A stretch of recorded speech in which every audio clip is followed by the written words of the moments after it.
Well, welcome everybody. Welcome, welcome. So good to have you all here. A little a little meeting about there's just what's happening, just this. And that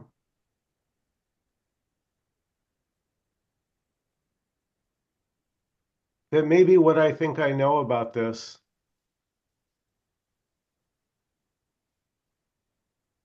what if that's let go of whatever preconceptions I might have about this moment? Any ideas, beliefs, expectations? Noticing I maybe I have an expectation I'm going to get something out of this meeting.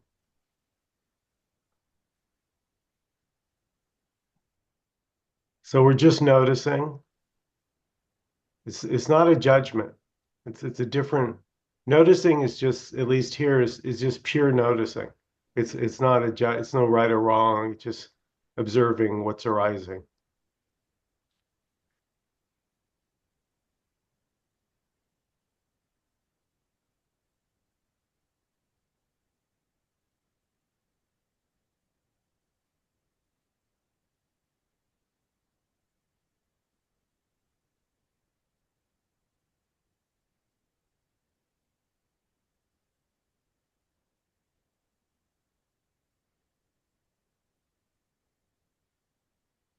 Just everything happening all by itself, the breathing of the lungs,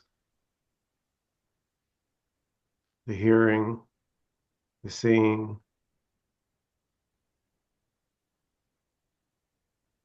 effortless,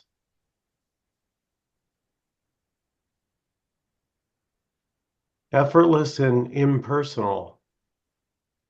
Does anybody own seeing?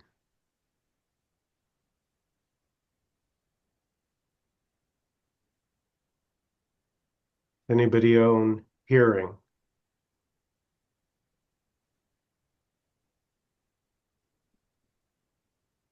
Anybody own thinking?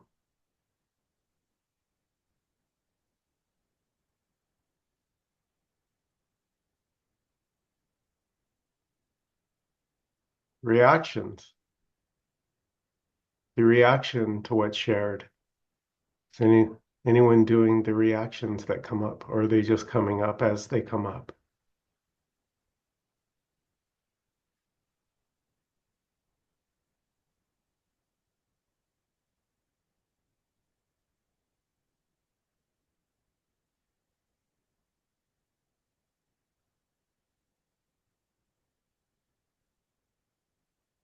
So we're so used to knowing. Our whole society is set up on knowledge, right? It's you progress through school, first grade, second grade, right? 12th grade, graduate, college, university, more knowledge, PhD, in case you didn't get enough knowledge.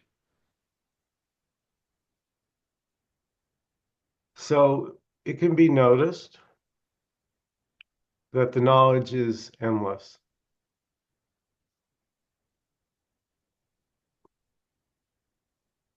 There's always more you can know about anything. It's like you can just keep going deeper into it. Bigger words.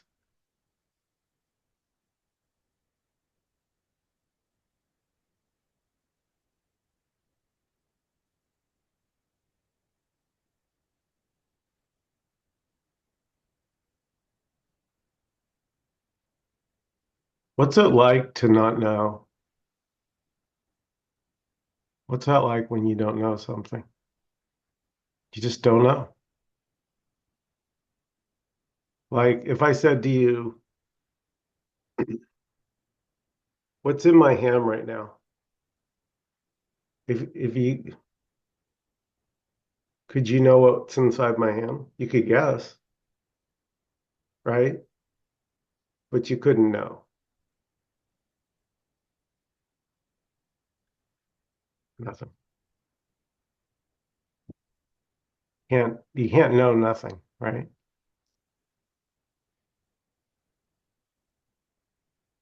Like that's an oxymoron, right? How would you know nothing?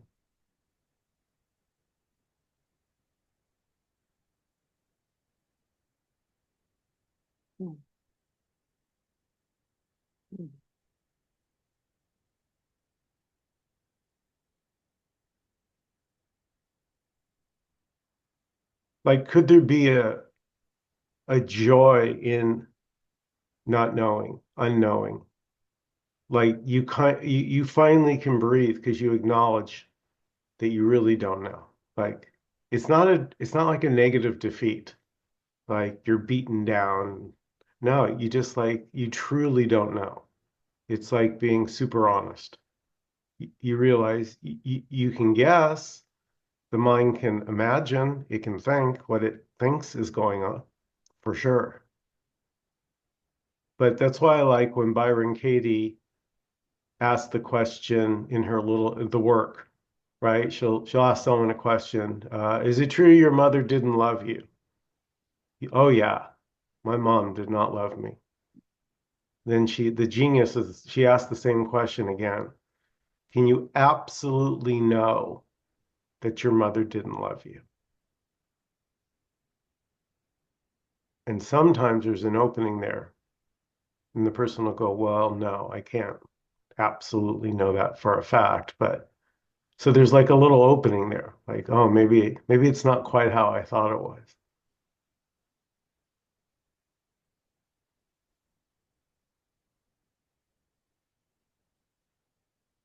So what if the mind was a tool?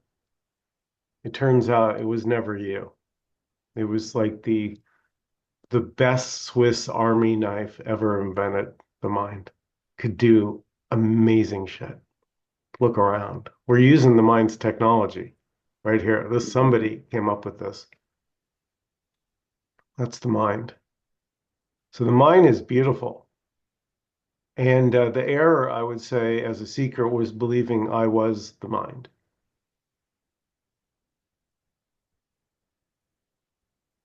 Innocently, but nonetheless.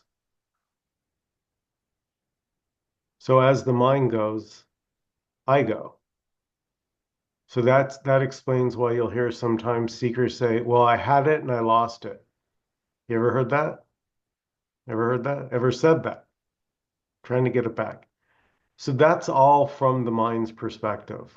That whole I had it, I lost it. You never had it and you never lost it because you are it. So if you are it, then what could lose it and what could imagine it has it? The mind, imagination. Call it whatever you want.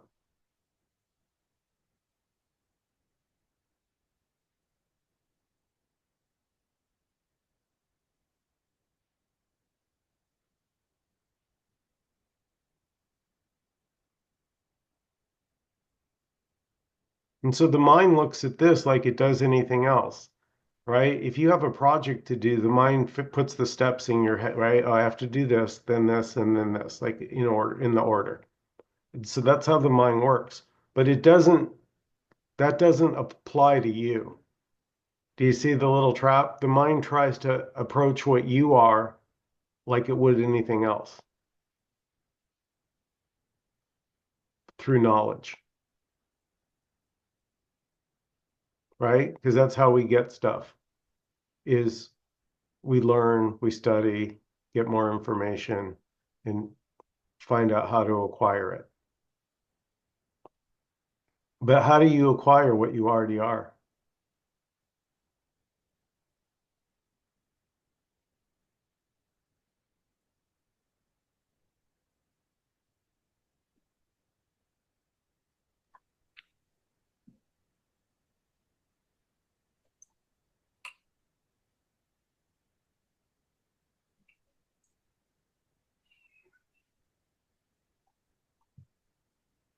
Yeah, Michael, I see no mind and not mind.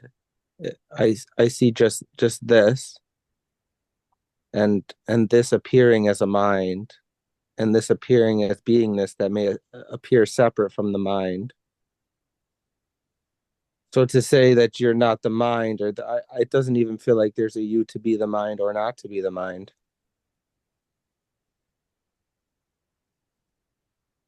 And the only thing that can articulate any of this seems to be the mind.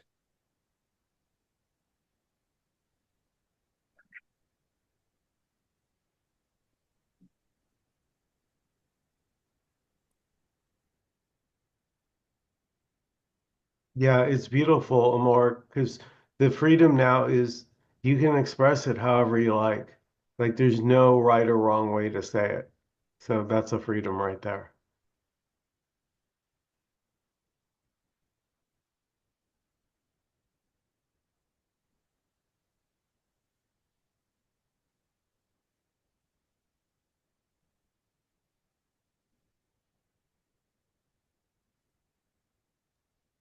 I really like the Swiss Army knife idea because the tendency is to put down like kill the mind or be down on the mind, but Yeah. it is an exquisite tool. You know, it's an amazing tool, but it also will take over. So it takes over all the time. So Yeah, it's because it's the innocence that you are. You know what I'm saying? The innocent is so innocent that it just, yeah, the mind just seems to take it over, and the innocence doesn't have a problem with that because it's innocent. mm, yeah.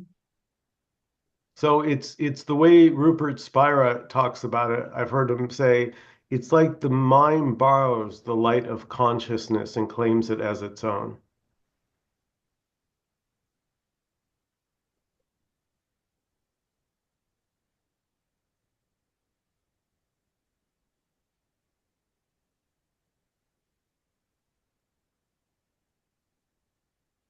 Because it's always saying, okay, now here's what we'll do. It's like it's always, like a compadre.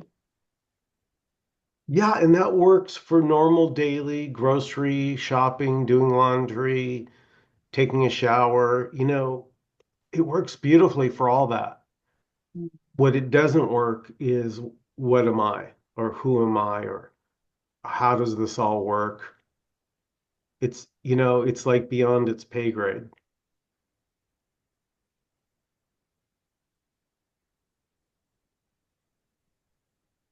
So where do we look, right? If we can't go to, because mind can only work with the finite. Everything in mind is finite. It's has a beginning, middle, end. It has to. I have to have a boundary so I can know what we're talking about, says the mind. So here's my question. Is there anything here right now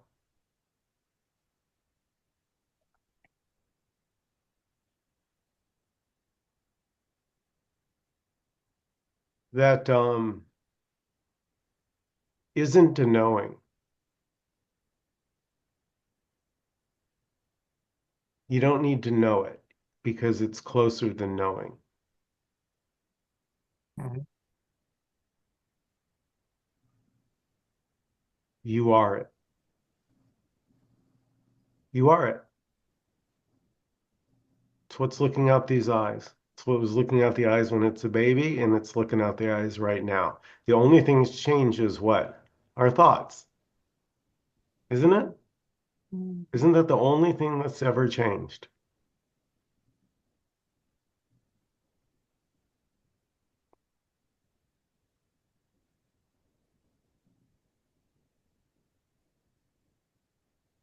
So there can be a identification with thought, and there can also be a falling away of that identification, where thoughts are seen as thoughts. They're as just what they are. You're not even getting fancy.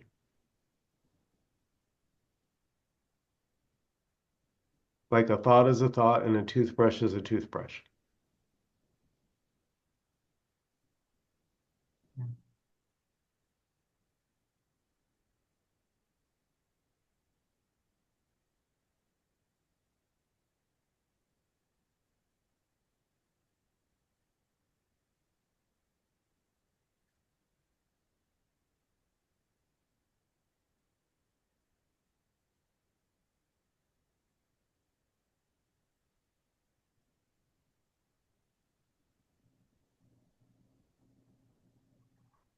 I remember when I was seeking heavy and I was reading like Eckhart Tolle a lot, and there was this, going through Zen Buddhism and stuff, and you know, going long periods without thought, but then thought would arise and there'd be this feeling of, oh man, I got to start over again.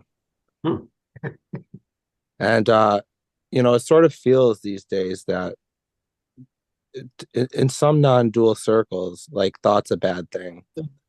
Not, it actually feels like thought. I don't want to see you anymore. It feels just as natural as the wind or the, That's true. you know, That's thought my one. doesn't feel icky anymore. It just feels it just feels so natural. Beautiful. And Michael, if source is everything there is, or if we say that that's what it is, and source is taking the form of thought and talking to itself, what's wrong with that? Nothing. Yeah, but we say we lost it if we're in thought or if we're in the story. We lost the freedom to actually uh, be in the story, doing whatever we're doing. Yeah. It's almost like we shouldn't do that. But who's saying that? Yeah. That's a right or wrong thing.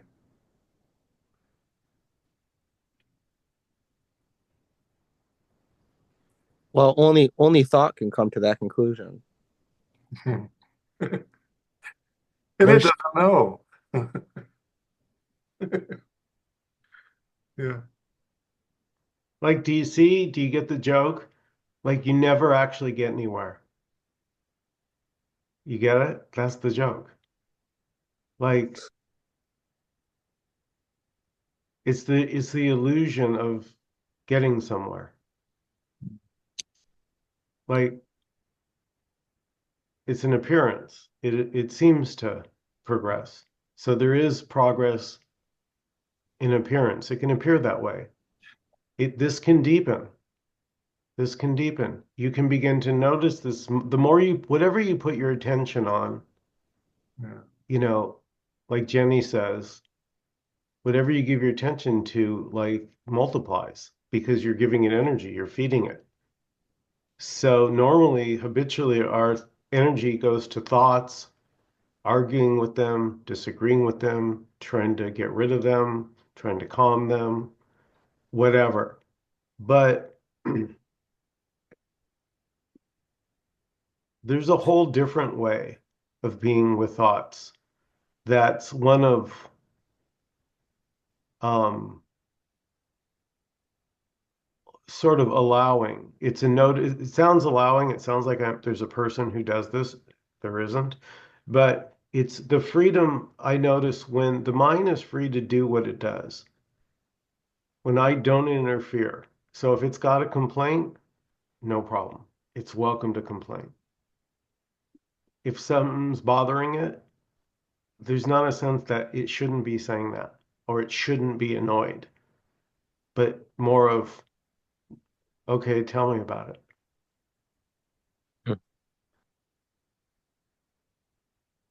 You know, it's like you lend an ear to your own mind. It's the funniest thing. Like you're genuinely caring about it as if it were an entity. And lo and behold, when you make friends with your mind, guess what? It makes friends with you, right? Like attracts like. What you put out, you get back. So suddenly, if you're loving to your mind, you're kind, you're being kind to yourself. And then once you're kind to yourself, you can't help but be kind to others. It just pours out of you In the darkness. in the darkness. What's up, Addie? Glad you made it. Yeah, kind of in a shitty ass mood right now. Okay. Yeah, tell us about it. I don't know. I had a guy with me. I don't really like him that much. I guess I was just sort of feeling dissociated from that. Mm. And I told him, so we're good. Uh, so I just feel like sort of detached and dissociated. Like I can't really, I don't know.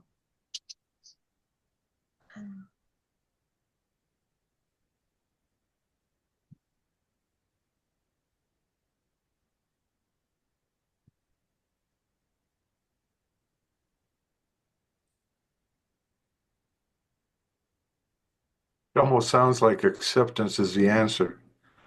Yet, is it?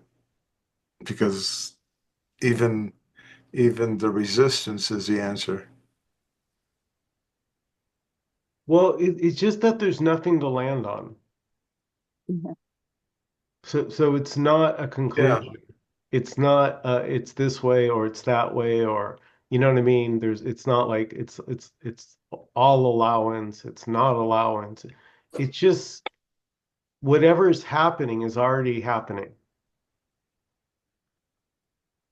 You know, somebody coughs and you don't like it. Well, they already coughed. What are you going to do? So suddenly there was a seeing of, well, of course you know, like I could understand if that cough is annoying you, no problem. You know, there was no longer arguing with whatever the mind was saying. It was like sort of, you know, it's like somebody you really like, you want to kind of see life how they see it, but it's like it never occurred to you to do that to yourself, like to get to know your mind as if it were a separate entity and you didn't know anything about it. So you were curious.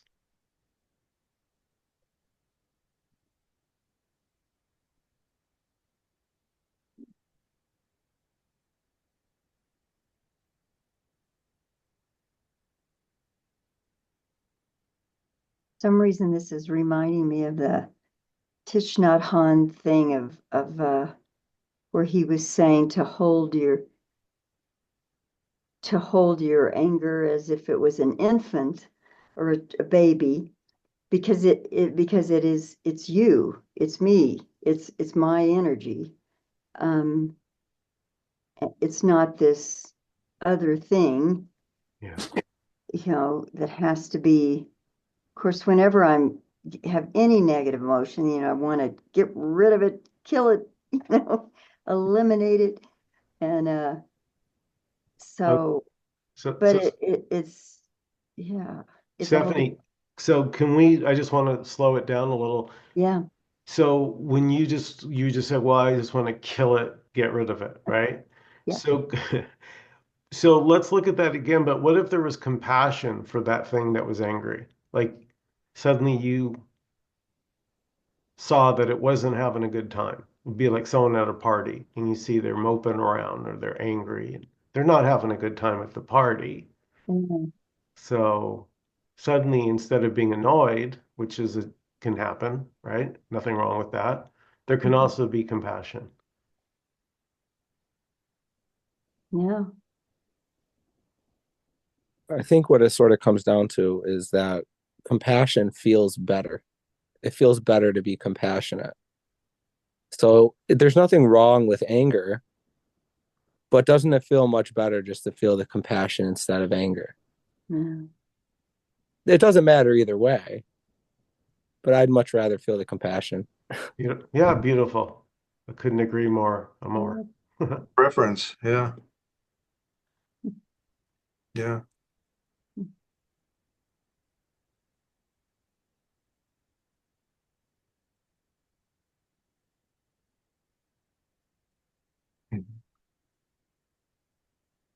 So then back to Byron Katie, right? So is it true? Can you absolutely know that it's true?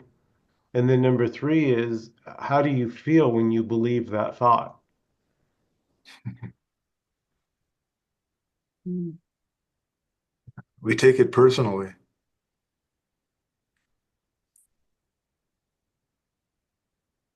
As soon as we believe the thought, we take it personally. And and it wants to strike back at the blamer that's inside. and outside, whatever it is, to whoever's around. Yeah, it doesn't even know. Just No, it doesn't. Yeah.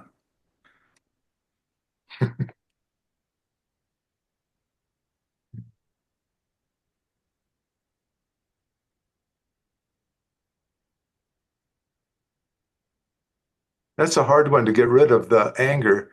A lot of people have resentments towards their husbands or something for doing what they're doing, and they just hold on to it. They hold on to it and hold on to it, and it's like a warm, fuzzy feeling, but yet it vibrates and it gives them this false feeling of life that's better than the hole in the donut.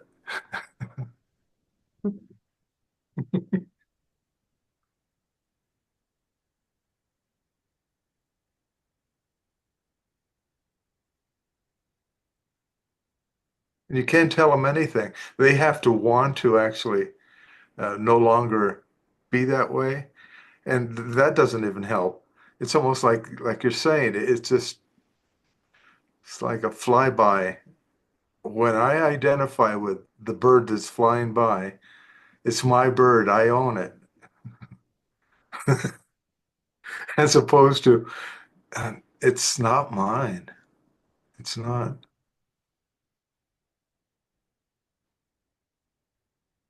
yeah.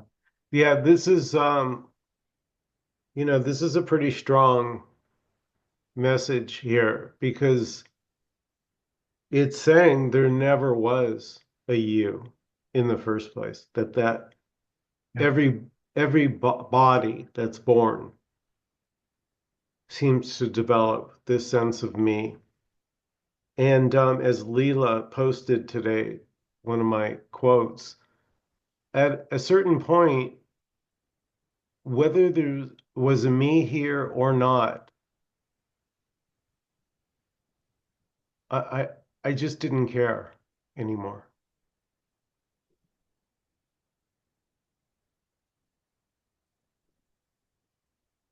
So it was free to come and go. If it feels like there's a me here, great. Yeah. No problem. So you didn't care if it was personal to you or not. Yeah, that's a good, yeah. Or not. Yeah. Yeah. It didn't matter.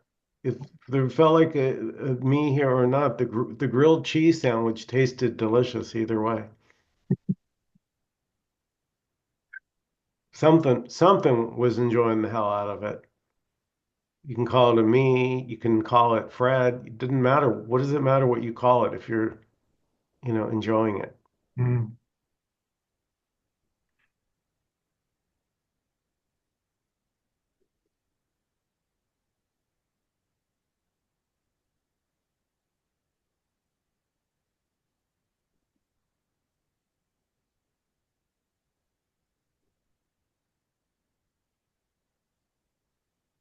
Yeah, that this moment has never happened before. It can't be believed.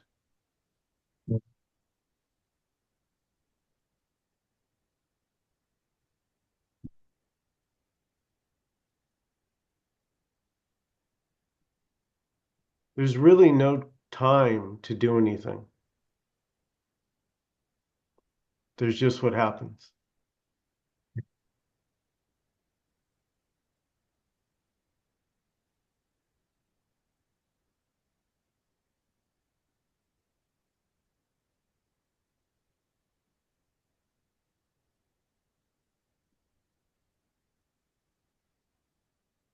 So thinking that there's something to get can happen, but that can also fall away. And also not caring can arise. Well, what if you're okay either way? Whether there's a sense of me there or not, what if you're good either way?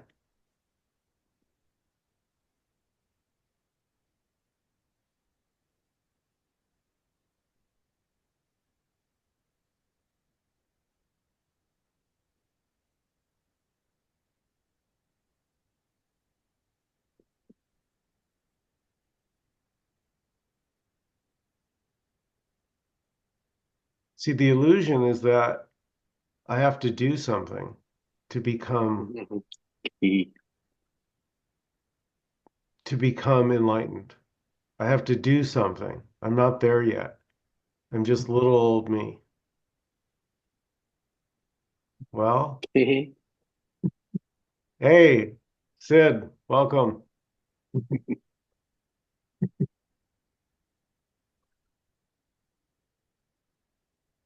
We're just playing.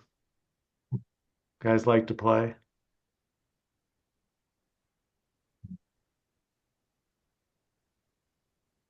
It's great, Michael. I love the simplicity of it.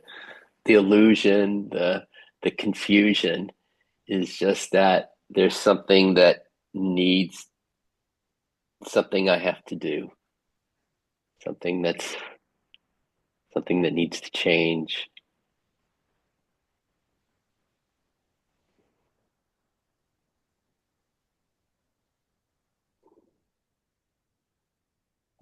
And that's always been the driver for me since forever. The like the schooling you were talking about, you gotta get, you gotta go to college and you gotta get the master's degree. I don't even know why I got the master's degree. I don't even know, then I got it and then I didn't really want to do anything with it. It's like, and then I felt like a failure, it's so, but to who and where's the arbiter? It's just it's this drive.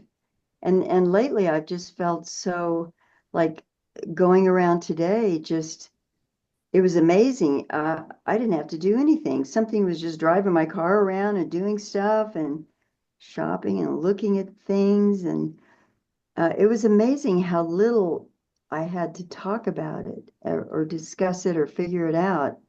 And it just happened all by itself. So, so that was kind of neat. Hmm.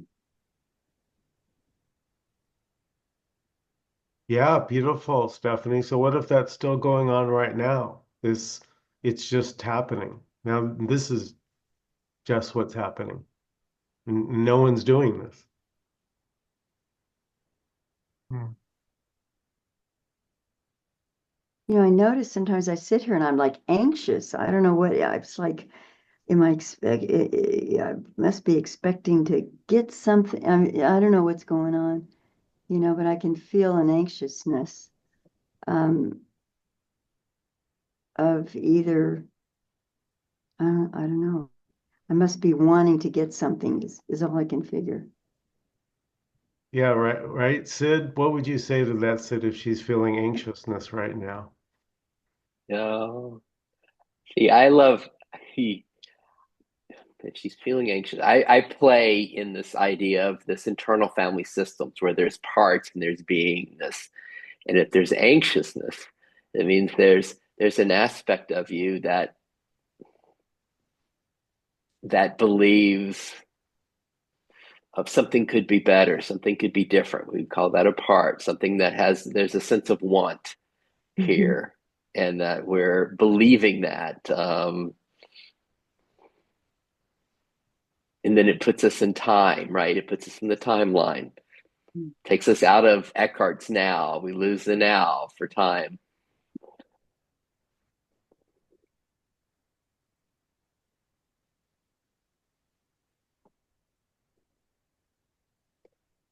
Yeah, so is there space here, Stephanie, for the anxiousness? Can we make space for it?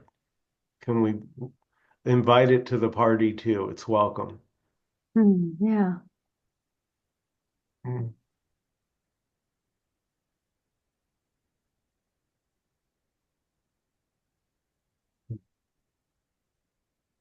Well, Addie, you're at the right place. If you're feeling frustrated, open up your mic and do share.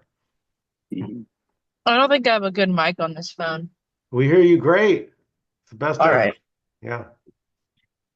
Must have randomly fixed itself. Oh. Honestly, I don't know. Just like this sort of like I don't see the love as what pisses me off almost. Like just like sort of just Maybe something in me can't settle, or like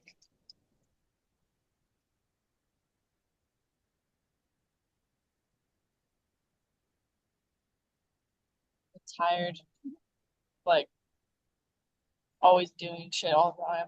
Like, Mm-hmm. Yeah.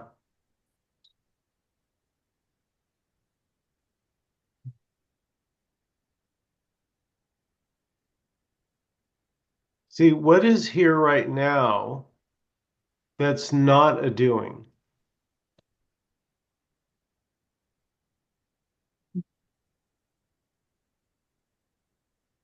Mm.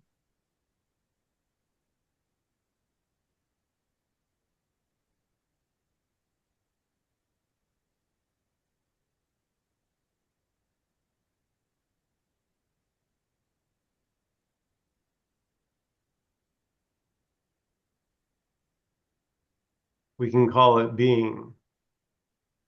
Being and doing. So we could say doing is the human experience, and being is the timeless, and the two are not separate.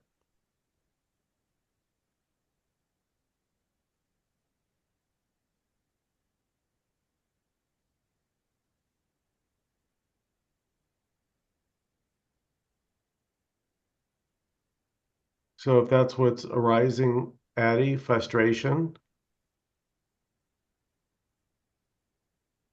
is there space here? Can we allow the frustration to come to the party, Addie?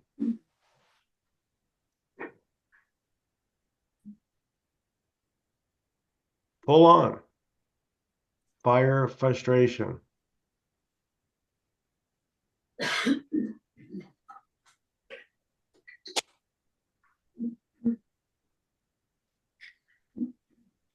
I like that, Michael. When you say, is there space here? Can we allow it to come to the party? Yeah, I like that. Yeah, me too, because it's like anxiousness is at the party, frustration is at the party. Yeah, a hell of a party. good point. No one's excluded. Yeah. All of Definitely them. a party. Yeah. And hating anxiousness is also at the party and wanting Yes, sir. anxiousness to go away. Yes, Yeah. sir. Yeah. Yeah, absolutely. Yes, sir. Yeah. It is funny because when you're at a party, like a kind of a big, like a party at somebody's house, there are all these different personalities. I know, right? How boring would it be if everybody was the same? Wouldn't be a very exciting party. Mhm. So suddenly you get curious about all the characters. Wow, look at this annoyance, right? It's so annoyed right now. That's amazing.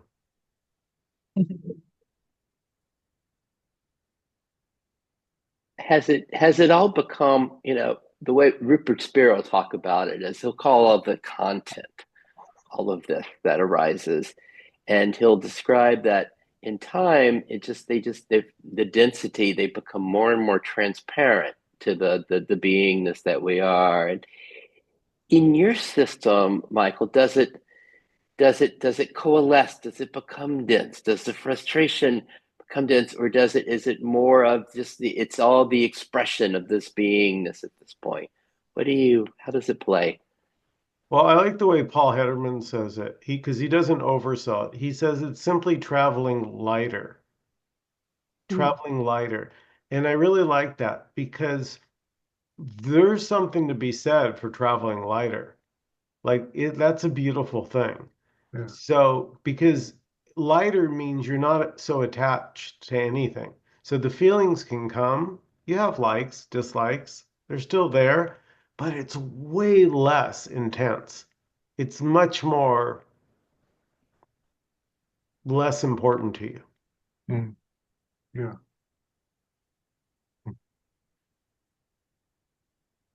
Well, and the shit show is that when you take just one more step, there's nobody to even already be attached to any of this. You know, you said already, Amor. You get the gold star. That comes from being around you for so long, Michael. You and Inco, you guys are wearing off on me. Yay. Yeah, already was like here it was the savior because somehow I was like, well, if what I seek is already the case, if all is this Tom Gold Star, if already is already the case, then here seeking no longer made sense,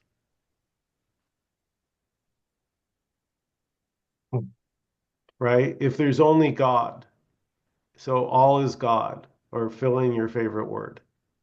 It does literally the word doesn't matter. It's a sound. But if there's only this wholeness, whatever the hell it is, then everything has to be it. And somehow that resonated here. I didn't have to understand it. I don't know how all is this, but something here intuitively felt resonance with all is this. Well, because it eliminates time, and everything is so time bound, it just eliminates it for me.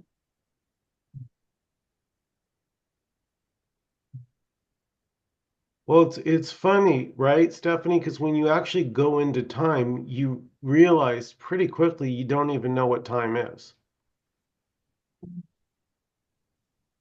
Like if I said, okay, can you explain time to me? That's true. I couldn't do it.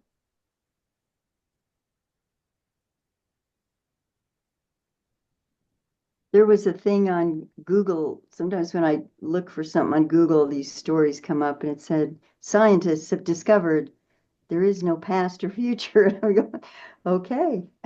Oh, great. They're finally catching up with us spiritual Yeah. types. Yeah.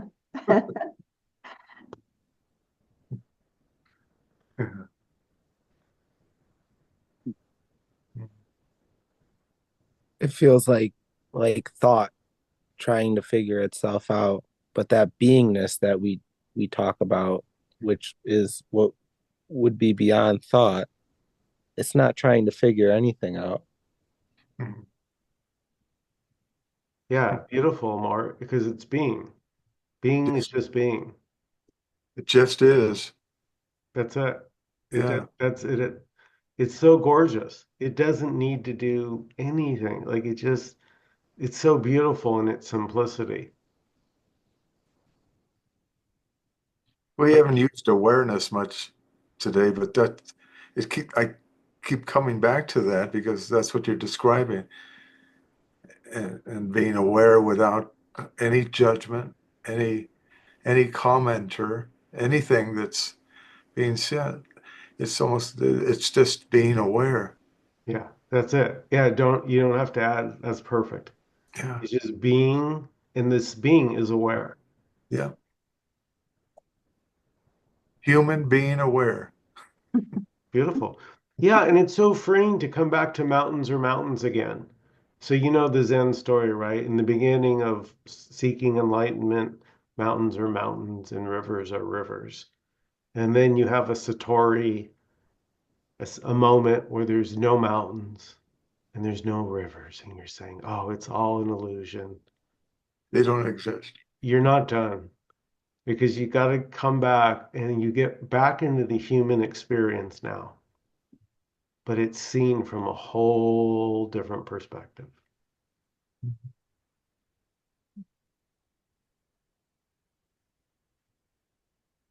And even that beingness seems to only be understood through thought. And so anything that could be said about that beingness starts like an illusion as well. Mhm. Kill the Buddha. Yeah. Ha ha ha ha. If you see the Buddha on the road, kill him. And okay, so the point of that is because you're the Buddha. Yeah. Thought, beliefs. You are God. You're Buddha. You're the Buddha. Because what is speaking right now?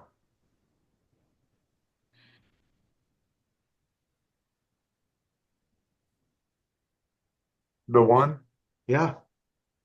So you can call it God, you can call it the one, Buddha Mhm. mind. Doesn't matter the name. It doesn't care what you call it.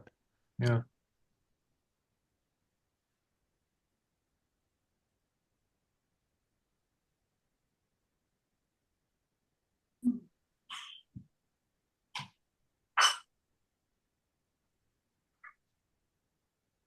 And the funny thing about the not knowing is everything continues through your day, and the body knows how to do it. The body knows how to go to the toilet. The body knows what chores to do. The mind will come up with a list. All that's happening on its own. It's amazing.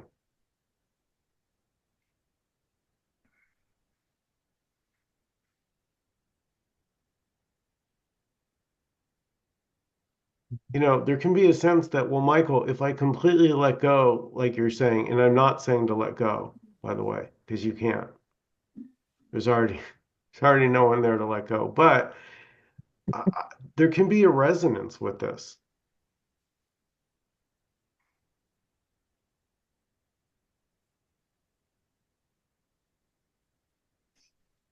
The belief in thoughts can drop away.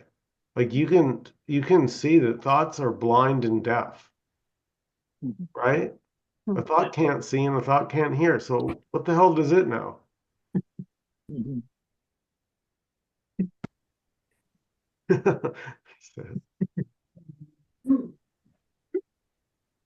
Lately, I've been realizing how much other people don't get this message. Because I thought I would think that people would like find some resonance or would make sense to them because it feels that way with me. Like it just makes so much sense more than anything I've ever heard.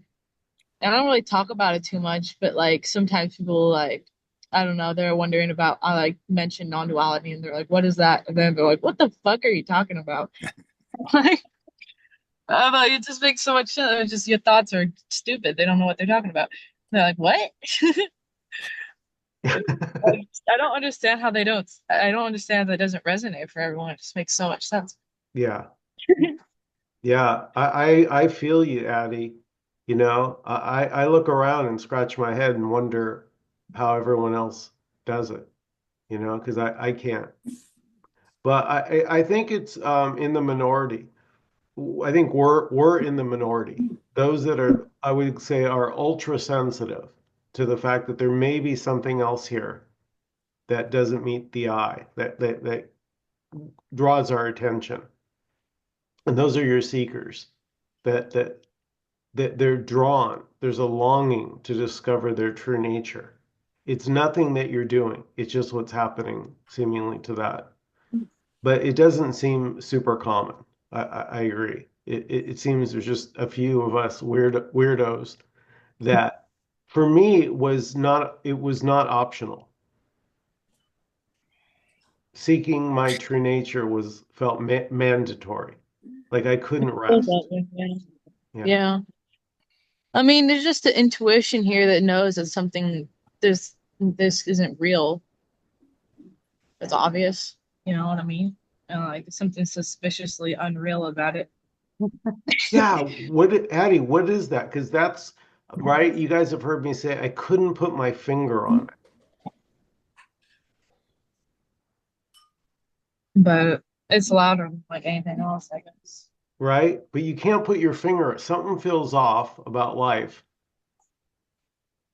I couldn't put my finger on it.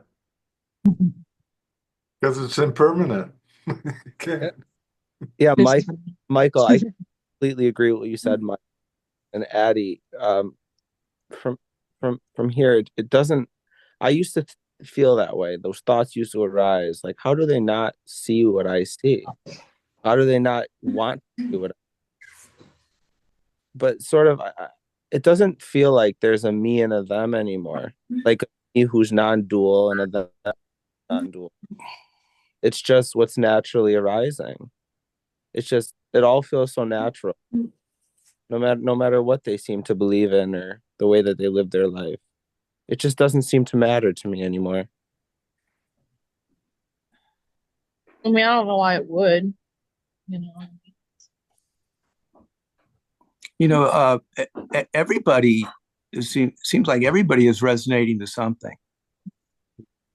And so in that way, it's all perfect.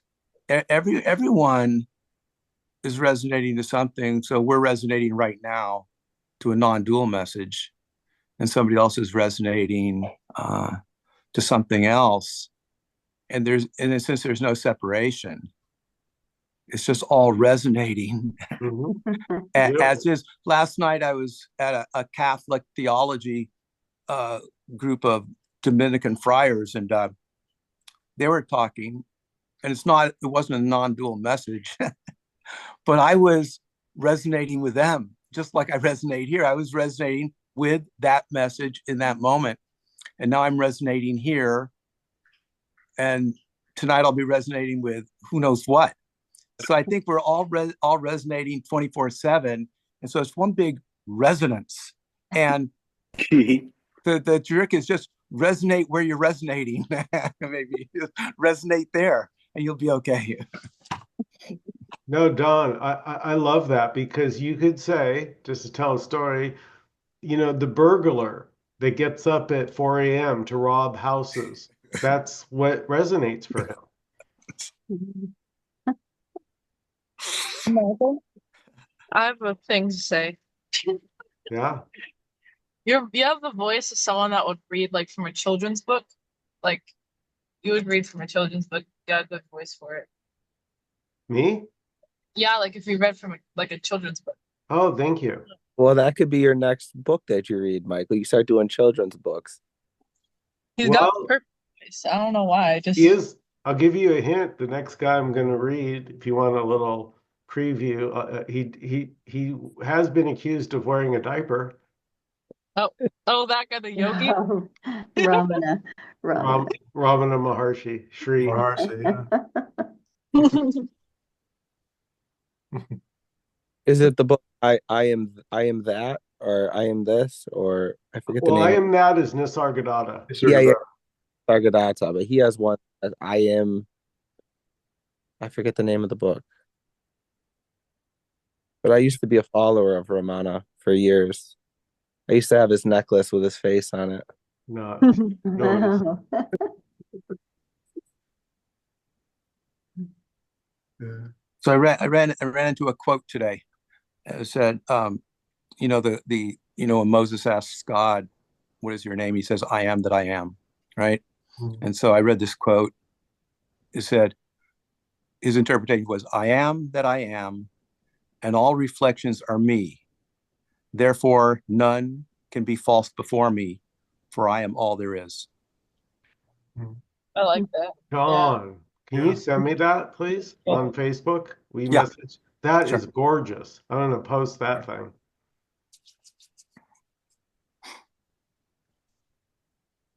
Could you read that again? Sure. It says, "I am that I am, and all reflections are me. Therefore, none can be false before me, for I am all there is." Mm-hmm.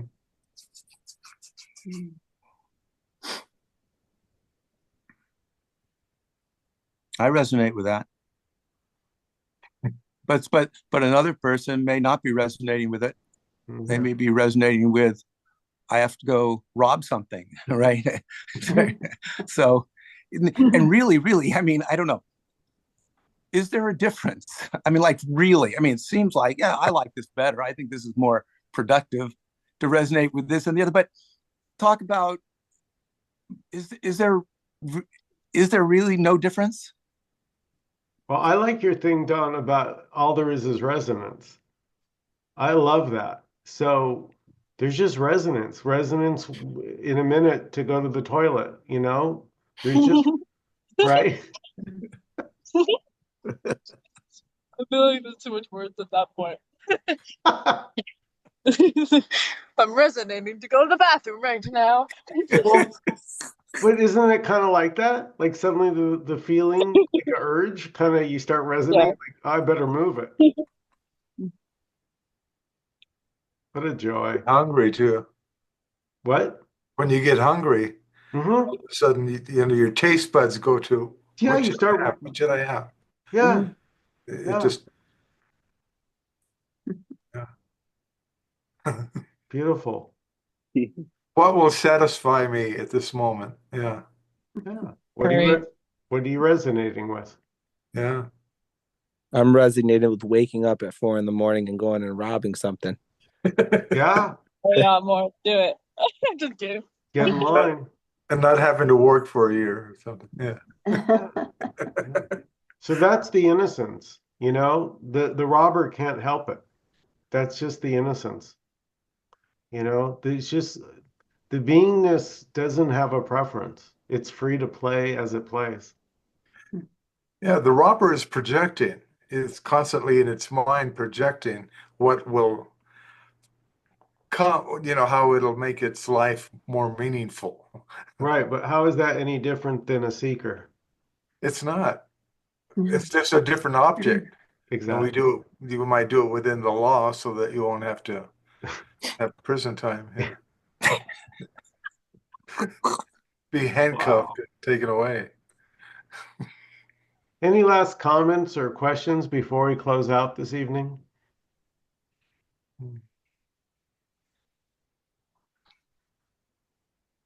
It's just this is the first one of your Wednesday nights I've been able to come to, and like I told you, it feels like the middle of the night for me right now. I know. But even with that, there was a sense of like a celebration of beingness, a celebration of life, a celebration of just how it's moving in each of us as this love, this fulfillment, this flow, whatever it looked like. And so it was delightful, everybody. Thank you. Where are you, Sid? I'm in Sarasota, which isn't so bad. It's in the East Coast, but I was up at 4 a.m. this morning and I'm kind of off Yeah. a little bit. Well, I hope you come back, Sid, to this Wednesday night class. You're beautiful. I You're a like it. beautiful person. Yeah. Yeah. Thank you. Yeah. Mhm. Beautiful. Thank you guys so much for coming. Each and every one of you, Sid, Stephanie, Manny, Dawn, Amor, Addie, Anand. Thank you so much, you guys. Have a great night. Okay. All right. Bye. Bye. Bye-bye. Bye.